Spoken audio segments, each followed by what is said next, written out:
It's tough to acknowledge praise. It's just something that I struggle with. Even like with my mom, like I'll help my mom out. My mom be like, "Oh, I'm just so grateful for you and what you did." And it's, yeah, I'm doing it to help my mom out, but I also don't feel that it necessitates the amount of praise that she's giving me. I don't know if any of you guys can relate to that. I'm sure that some of you can.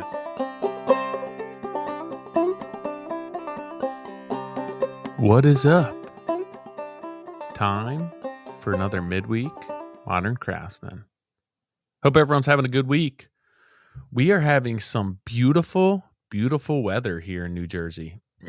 We have like a week or two of this a year, maybe 4, 2 in the springtime, 2 in the fall. The rest of the year, it's either bitterly cold and raining or disgustingly hot and humid. But we have a extremely overpopulated state, one of the highest population densities, if not the highest in the country. A lot of other good things going for us. But yeah, beautiful weather. It's sunny, relatively cool. There's a nice breeze. It's like idyllic weather right now. So I should be outside rather than recording this podcast. But I love all of you so much that I'm willing to sit in my dark room with these bright lights on me and my black backdrop and record this podcast just because I care so much about each and every one of you. I just want to let you all know. Now, I do appreciate everyone. I appreciate everyone listening. I appreciate all the calls that I've been getting. I know I've spoken about this, but I'm going to continue to speak about this because I've really enjoyed all the consulting calls I've been doing. So thank you to everyone who's been reaching out, everyone who has inquired about them, everyone who I've hopped on a phone call with. I've been doing 1 or 2 per week for the past few months, and it's really been something that I've enjoyed integrating into my schedule. Everyone's been great. I hop on calls with people multiple times. I hop on sometimes with people just once. They have a specific need that they want answered or they have a question.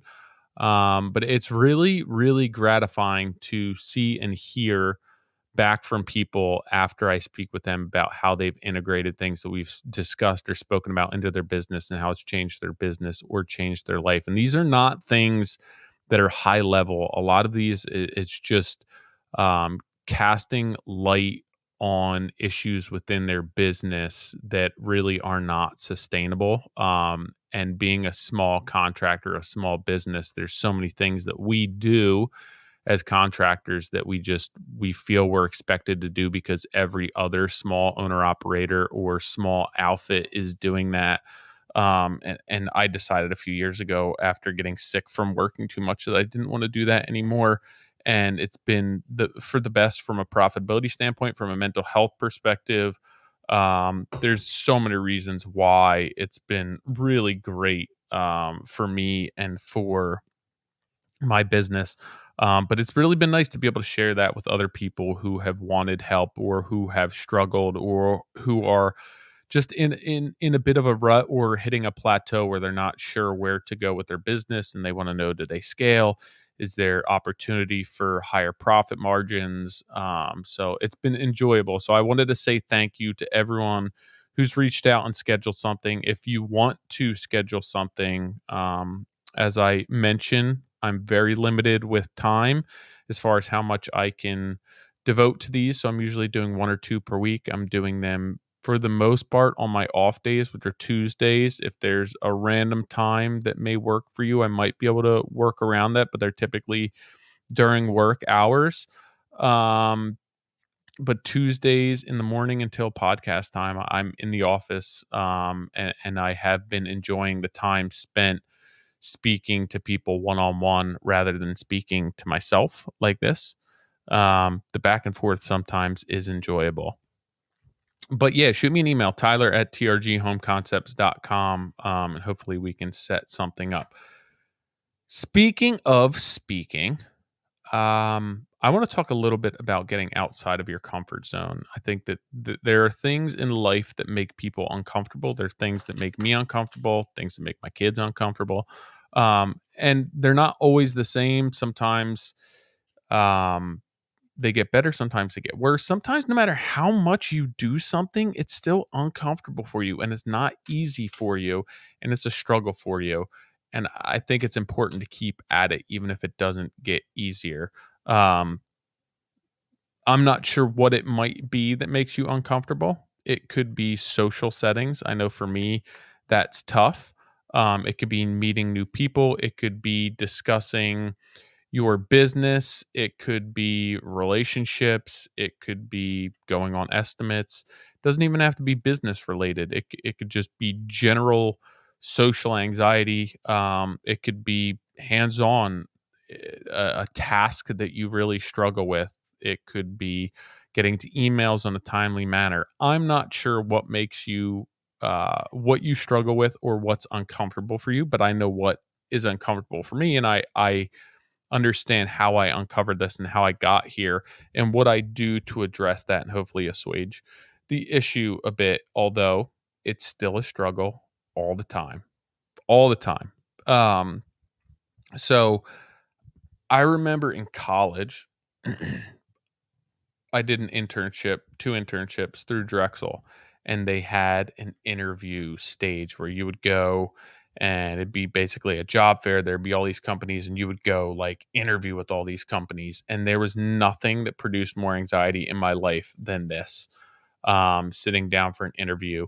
And I thought to myself, even going through the interview process, prepping for the interview process, um, going through this, which is basically like they're real interviews. It's for your internship. It's not like a mock interview, but still, it created so much anxiety for me. Um, and I didn't really address it. I kind of ran away from it, even when I got done college. Like one of the main reasons why I wanted to go into business myself is I didn't want to go and interview. I didn't like. I don't know if it was failing the interview or I'm not sure what it was. Probably just lack of self esteem and lack of self confidence. But um, there were things in my life growing up that I did well, and I didn't necessarily always have to put the most amount of effort into those things. Some things came pretty easy to me. Some things still come pretty easy to me. I think a lot of what I do with work from like an application standpoint, technically speaking, I do not find super difficult, whether it's the way that my brain works, um, the correlation between my brain and my hands. I don't know, but there's a lot of things that I do that I don't find that difficult to do well. And while I may not do them fast, I don't find them that difficult. There's other things that I do find difficult. Like I don't find navigating technology and the computer and the TV remote super easy. My brain just doesn't work that way. I think a lot of things that I do well, I figure them out, right? So there's like a logical sequence to figuring them out. And that's how I did well when I was in school and how I excelled in school. I would be able to memorize certain things by creating a logical sequence that led me to the answer. And that's the same thing with a lot of what I do from a trade perspective. It makes sense to me. I dissect it in a way that there's a logical sequence and it arrives me at the answer because the sequence is so logical and it really cannot afford you anything other than the answer. So that's how I approach a lot of what I do. And that's why I believe it does come to me pretty easy. But stuff like the computer or technology, um, I can't rationally understand that because it's not that it's irrational, but it's not this concrete, definitive answer where, right, it's like 2 plus 3 is 5. That there's no other answer to that. But then when you have like conceptually what the answer may be, and it's the same thing in school. Like I did well in math and science based topics because there was a right and there was a wrong. And when I get into like the conceptual or the hypothetical, it's a lot tougher for me. And that I basically group technology in the same thing where it's like I don't know how that works. So I can't really wrap my head around the process behind it. So in that case, it just doesn't make sense to me. I can't retain the information about it because I can't conceptually wrap my head around it in a logical manner.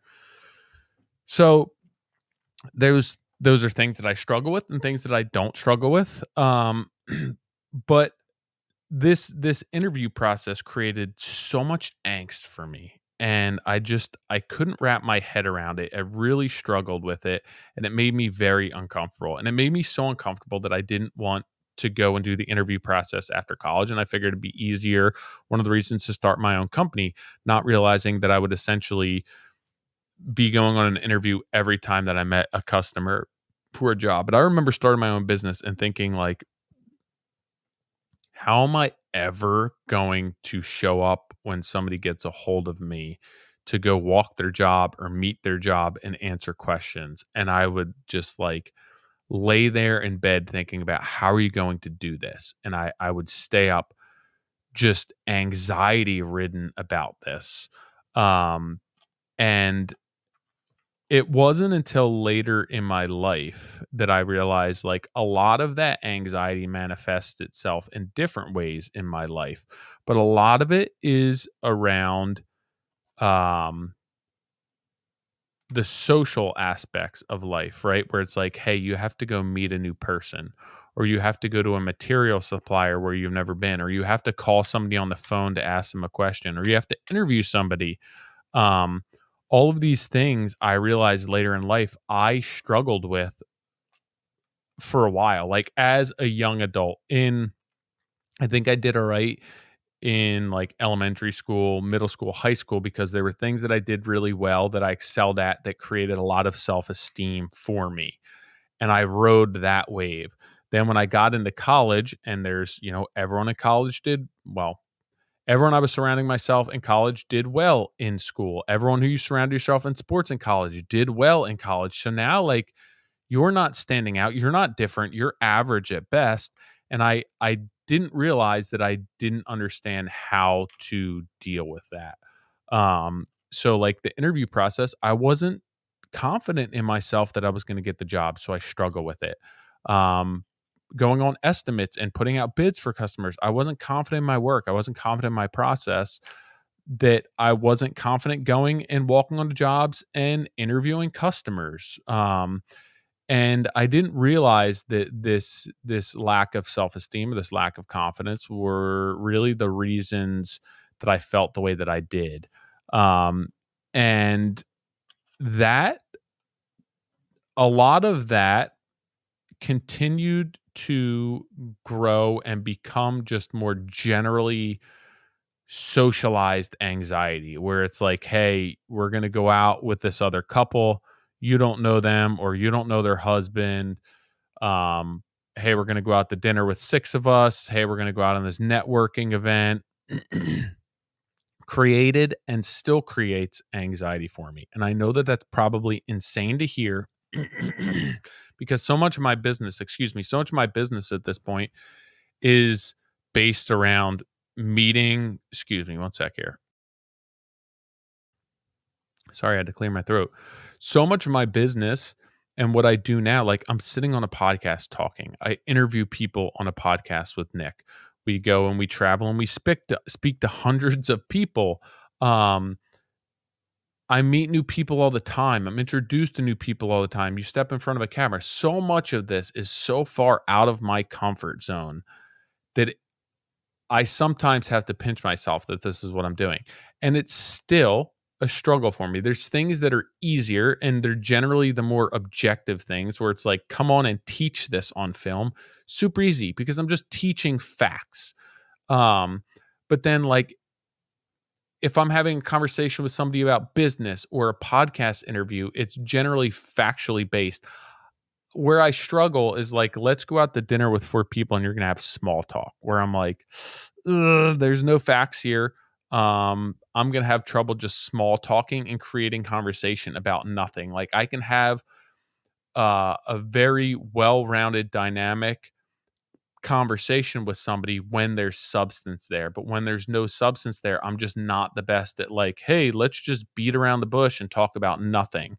So not feeling confident in that beating around the bush and just the small talk social experience does still create a lot of anxiety for me.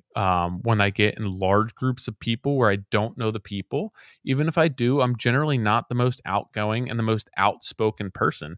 It's just not a place in my life that I feel very comfortable. Um, I would love to sit here and tell you that like I do a lot of what I do because I want to get like I want to do the hard things. I want to get it better at the things that I'm not good at doing.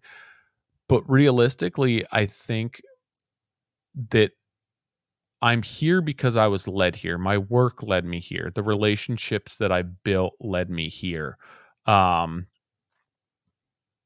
I became a carpenter because I mean, there's many reasons, but like one was it got me away from a lot of the shit that scares me and that's uncomfortable to me and that I didn't want to do. Right? I was able to provide for myself. I didn't have to have a boss. I didn't have to go on like the interview process. I didn't have to learn somebody else's systems and somebody else's rules and then potentially fail at doing that.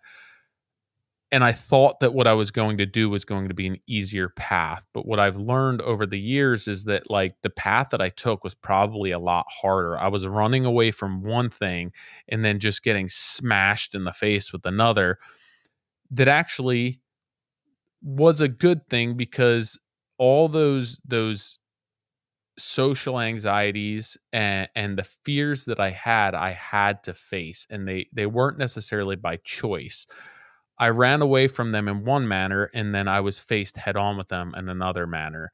And I had to get outside of my comfort zone to be good at what I was doing. I could be a good carpenter, I could run a tight business, but if I couldn't handle the social obligations of owning a business and creating relationships and interviewing customers and interviewing subcontractors and designers and architects, I wouldn't I wouldn't like I'd only be as good as the work that I put in place. And I realized pretty early on in my career that that just wasn't enough. Like doing great work is not enough. There's people who are more successful, and it depends on your successful in the most general form, right? Where it's like they have a more successful business that makes more money and requires less time. There's people who do that who don't put out a great product, but they have really great marketing. They have really great social skills and they sell they are great at selling.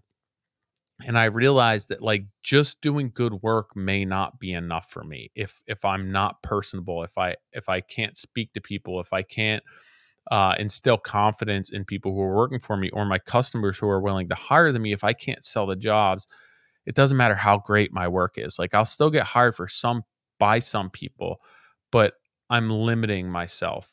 So I was somewhat forced to do this to be successful in the realm where I wanted to be. So in order for me to be a successful carpenter, successful contractor and land the jobs that I wanted to, I had to go outside of my comfort zone and learn to do the things that I wasn't really good at. And truth be told, like I still don't love doing those things a lot. I don't love vetting the new customer. I don't love the song and dance that comes along with somebody who's like, "Hey, want to get a hold of you about this, that, and the other thing." I don't love going to a customer's house for the first time and meeting them.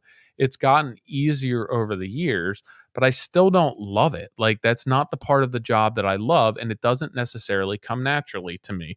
So, if I would have known in hindsight that everything that I was fearful of and that created anxiety in my life that I was trying to run away from was going to be the limiting factor into my success, I probably would have looked for another path to go down, but I didn't. And I wanted to be doing what I was doing badly enough that I was willing to go outside of my comfort zone to get there. So, where does that bring me today?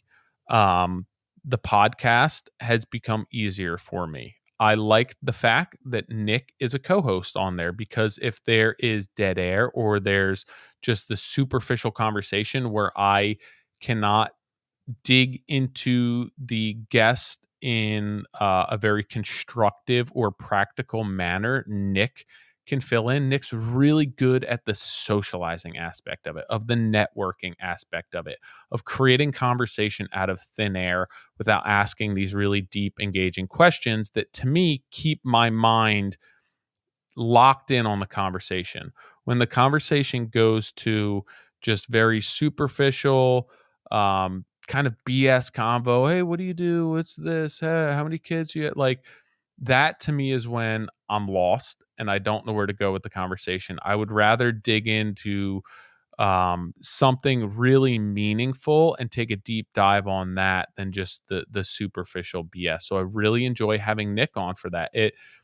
If I'm going to have a one-on-one conversation where there's not a co-host, I'm going to ask meaningful, in-depth questions, and I want to really dig into them, and I want to know why, and I want to know how, and that is how I operate. That helps me create the conversation and create the substance for the conversation where there's not a ton of BS. I'm not going to sit there and just kind of horse around and beat around the bush for 15, 20 minutes before I get to the questions. I want to get right to it. I want to create meaningful conversation. And I'm fine with that, right? If we go out to dinner and we start talking about a passion of somebody's and it intrigues me and it interests me and I want to know more, that's a really easy conversation. When I go out and I don't have anything in common with this person, I really struggle to just make general small talk, and then it makes me really anxious because I'm like, they want me to ask questions. They want me to do this. They want to talk about this. And I don't want to talk about that. And I feel really uncomfortable right now. And it's a huge struggle for me. I still struggle like that. I still have trouble with that. That's why you put me in a group of 20 people that I don't know. And it's like, man, this is a lot of small talk conversation where I'm not going to get the opportunity to really get to know this person.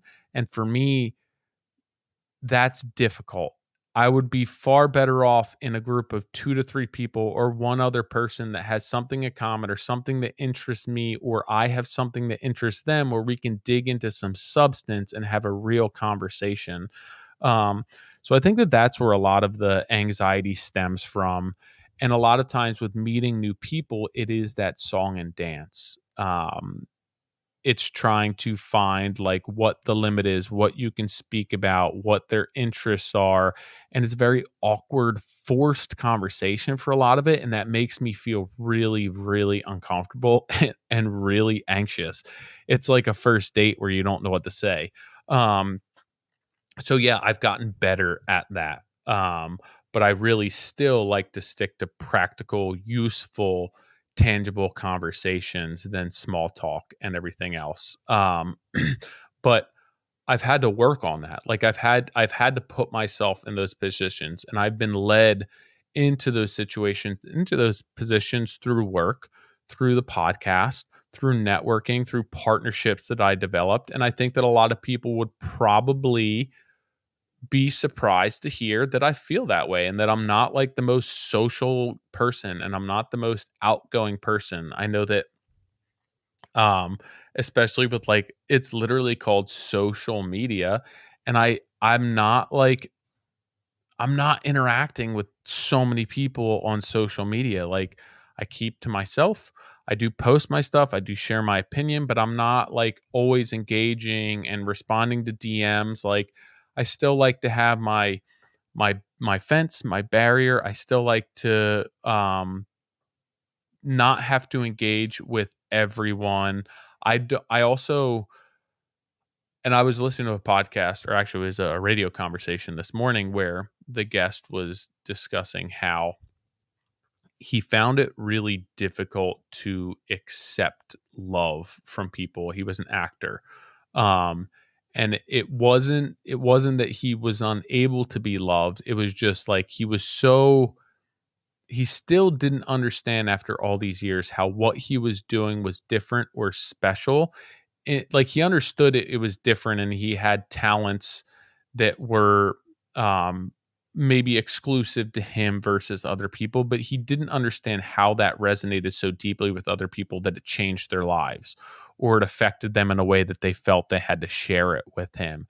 And to me, that's something that I've always struggled with, and it probably comes off as like, yo, what an asshole. I just like told him I really appreciate everything that he was doing, and he just gave me like, hey, thanks a lot for the support.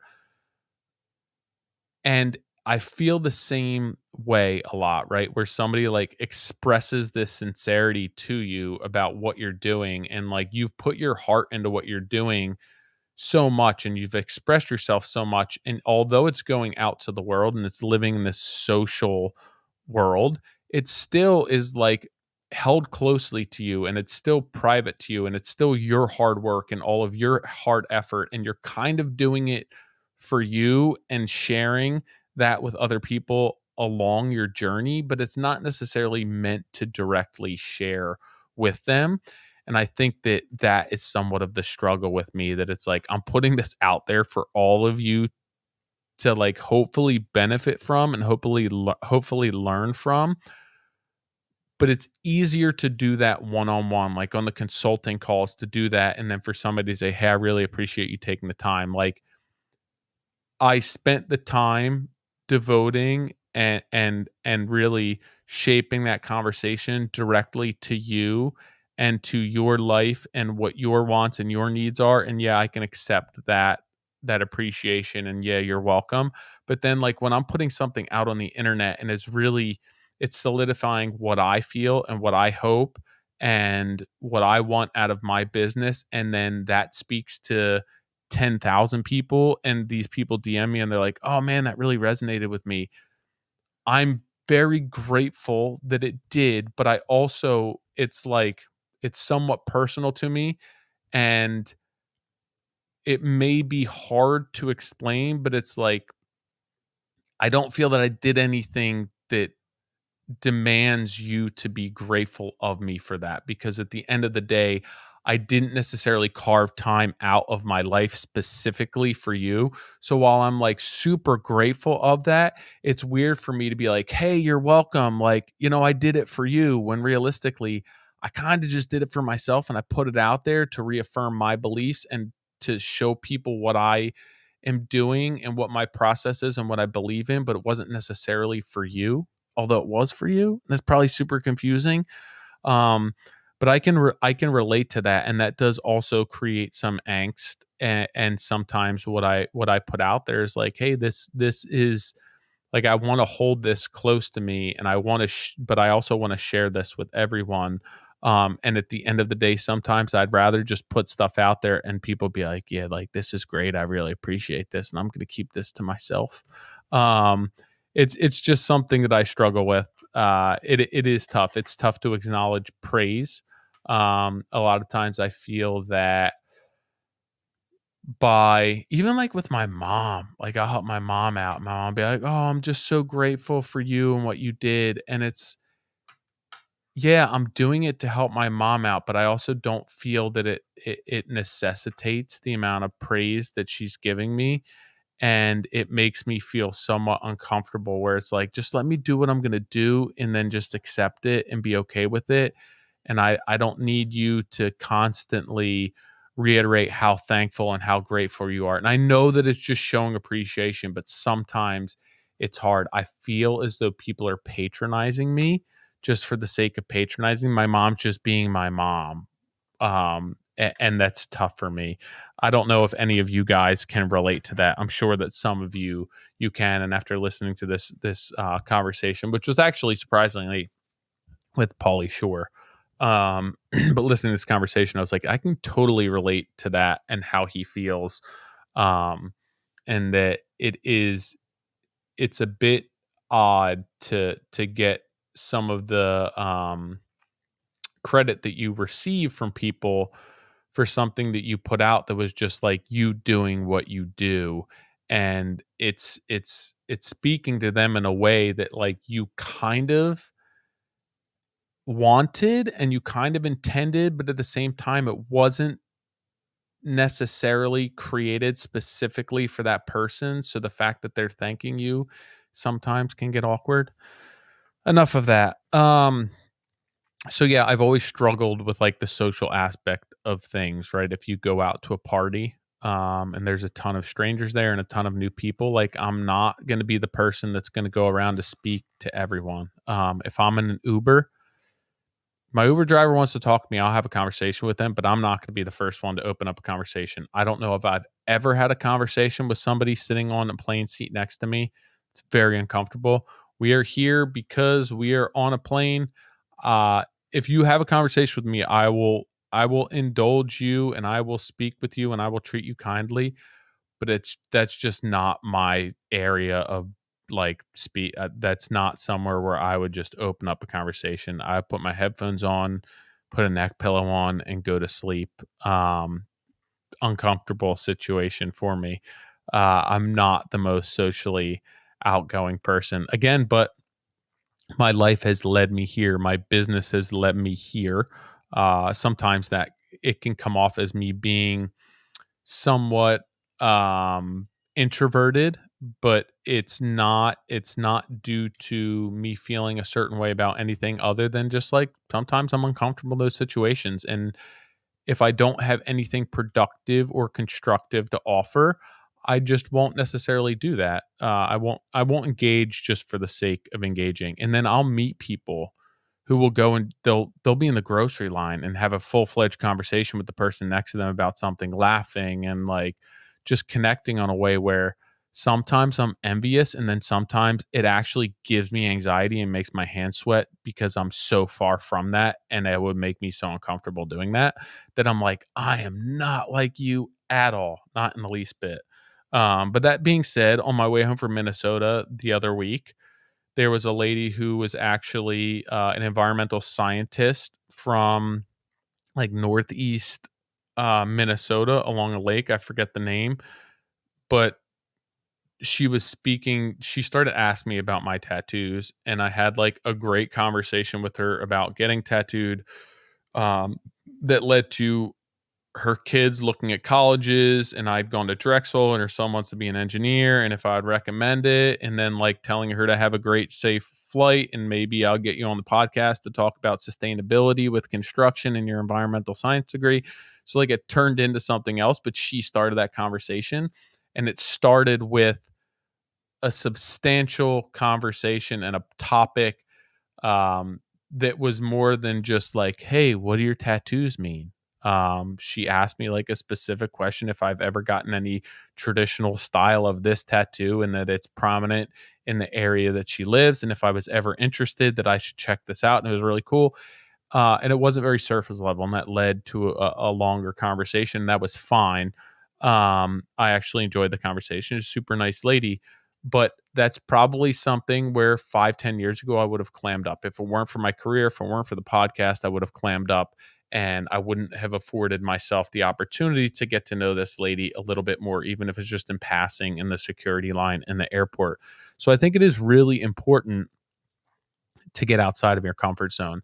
And for me, like the social aspect of it is not something where it's like, hey, I'm just going to do this, right? Where I'm going to go out and practice this. I'm going to go speak to this person.